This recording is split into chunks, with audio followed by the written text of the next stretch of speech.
Hello everyone, this is Rajesh, Assistant Professor, Department of ISC, SJBIT, Bangalore.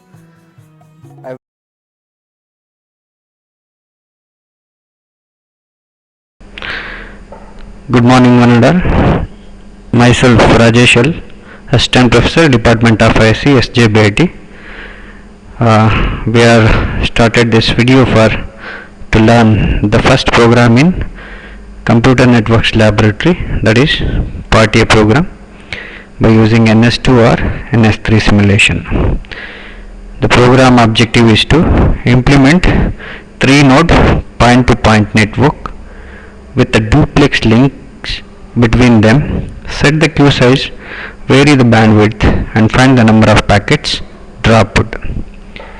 In order to go and implement this by using the network simulator, we first trying to create point-to-point network, source to destination, by using duplex links. There are three types of links. One is simplex links, that is one directional, only one person can send the data. Next, full duplex links, half duplex links.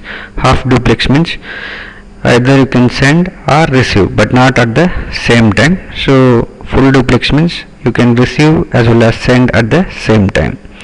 Now you need to create a 3 nodes point-to-point network which consists of duplex links between them. That means 3 nodes are going to be using 2 links. The 2 links are duplex links. Now set the queue size, vary the bandwidth, and find out how many number of packets that have been dropped. Let us go and see the program. cd/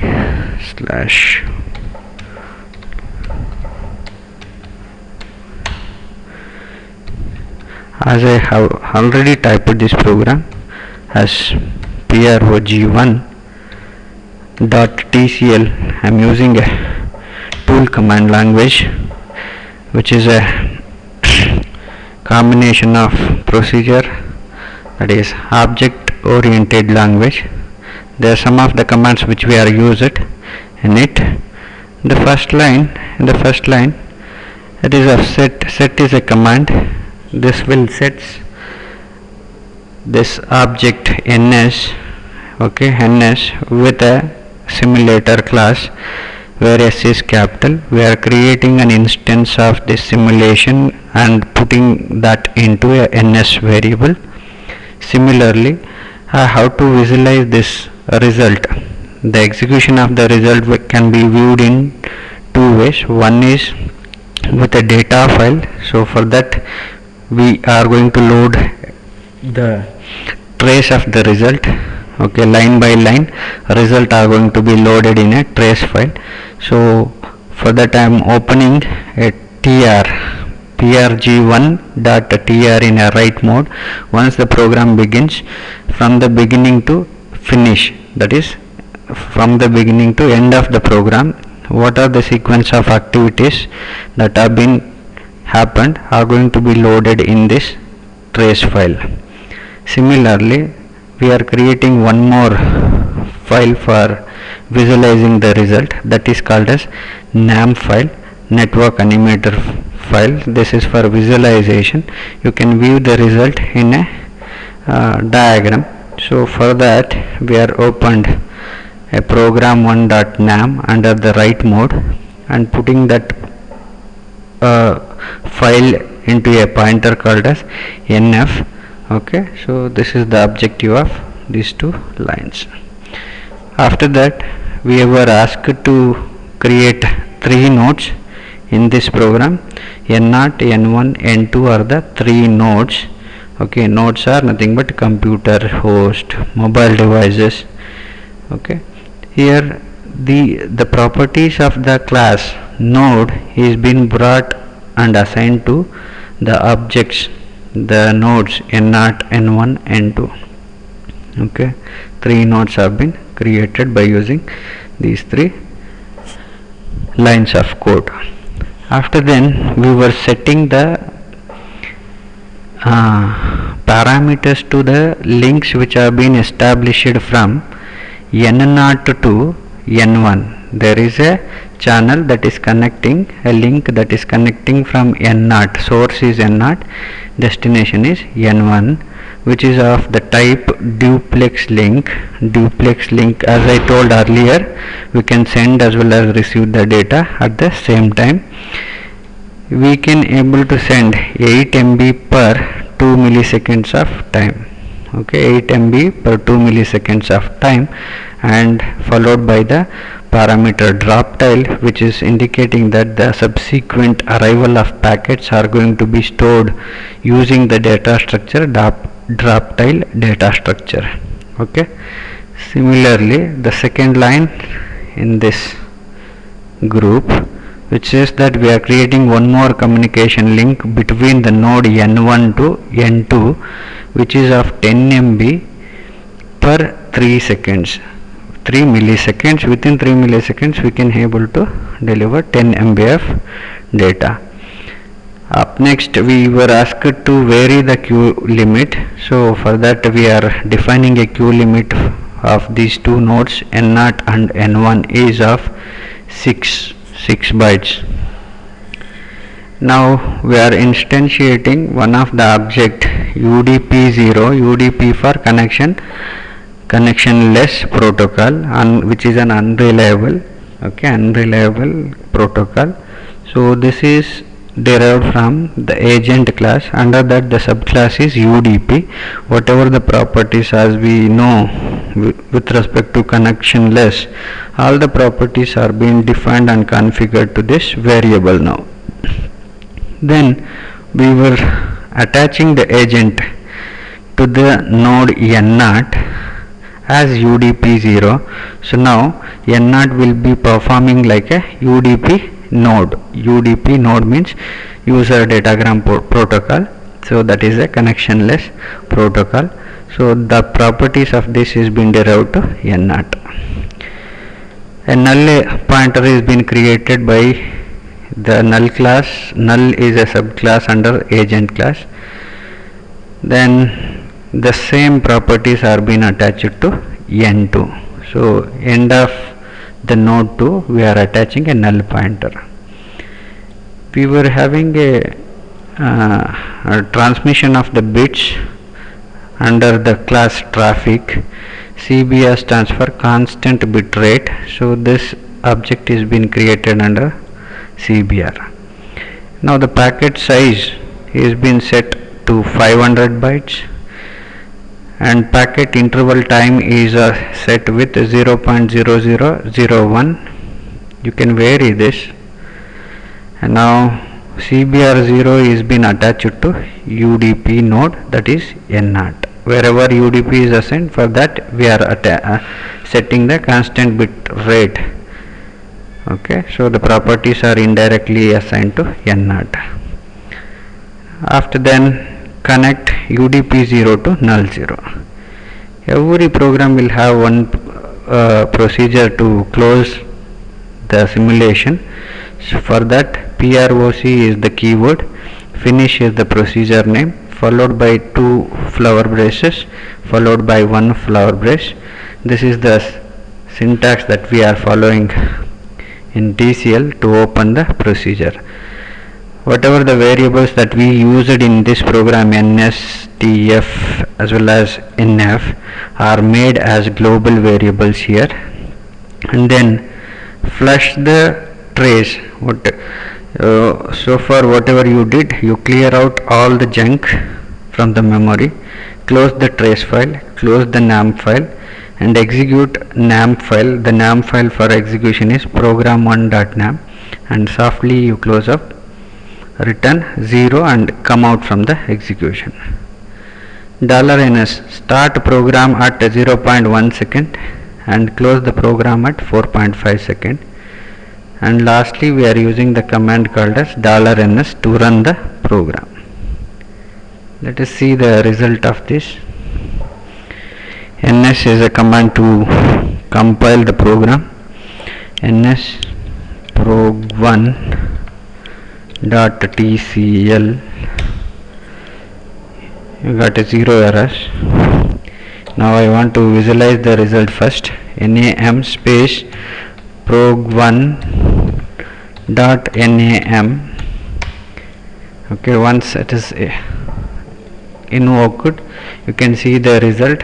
We were having node 0, node 1, node 2, 3 nodes are there in the network that have been connected by 0 to 1 is one duplex links, 1 to 2 is another duplex link. Now I'll start the execution. In the topmost right corner you can see that step milliseconds in terms of milliseconds. In the bottom left you can see the time duration that is been taken to execute this program. Once the time reaches here, okay, here the packets are dropping at node 0, okay, node 0, because of the queue is been overloaded. Okay, this is the visualization result. We can re-layout this by selecting this re-layout. Okay, see, okay, this is for play fast forward, play backward, fast backward. Okay, we can have some of the options to trace the result. As our program says that we need to check the packet drop, so for that I am going to look out the trace file. The trace file is being loaded in prog1.tr. Before going to look out the trace file, we need to understand how does the structure of the trace file will be. Okay, so look at the structure of the trace file. The first field, we are using the first field for the first program.